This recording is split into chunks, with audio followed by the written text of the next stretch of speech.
Leo tuangalie terminology ambayo tuliiongelea kwenye Cryptocurrency 101 ambayo inaitwa blockchain. Blockchain ni daftari la kidigitali ambalo linashirikisha watu wengi kwenye mtandao, ambapo taarifa zinaandikwa ili kuweka kumbukumbu ambayo haiwezi kufutwa wala kubadilishwa na mtu yoyote.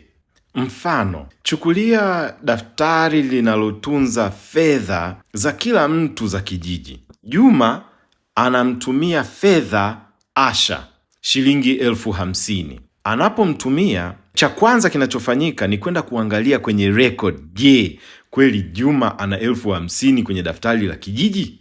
Kama kweli anayo, then hela inatumwa kutoka kwa Juma kwenda kwa Asha, na hiyo record inaandikwa kwenye ukurasa wa daftari ya kijiji ili kila mtu aweze kuona kwamba sasa hivi Asha ana 50,000, ili isije ikatokea siku Asha akataka kutuma 150,000 wakati yeye record inaonyesha ana shilingi 50,000 tu.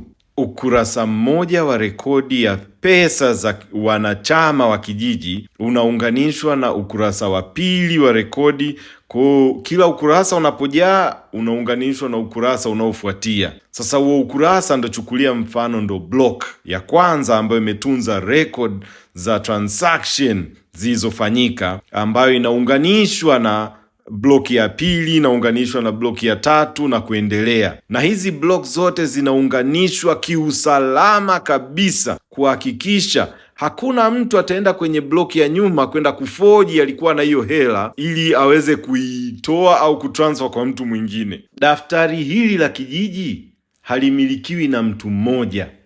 Kila mtu kwenye network yetu ya kijiji, kwenye kompyuta zetu, linahifadhiwa. Sasa muunganiko wa hizo record ambazo kila mtu anatunza kwenye daftari la kijiji ndio zinaitwa blockchain. Kwa maana hiyo, siwezi kusema nibadilishe rekodi yangu kwenye daftari langu ya nyuma ili nionekane nilikuwa na 1,000,000 wakati records za madaftari mengine ya wanachama wa kijiji hawana hiyo record. Hapo ndipo security ya blockchain inapokuwa. Kwa leo tuishie hapa. Kwa wale wanaotaka fursa ya Bitcoin, please comment SL au njoo inbox, nitakupa details zaidi.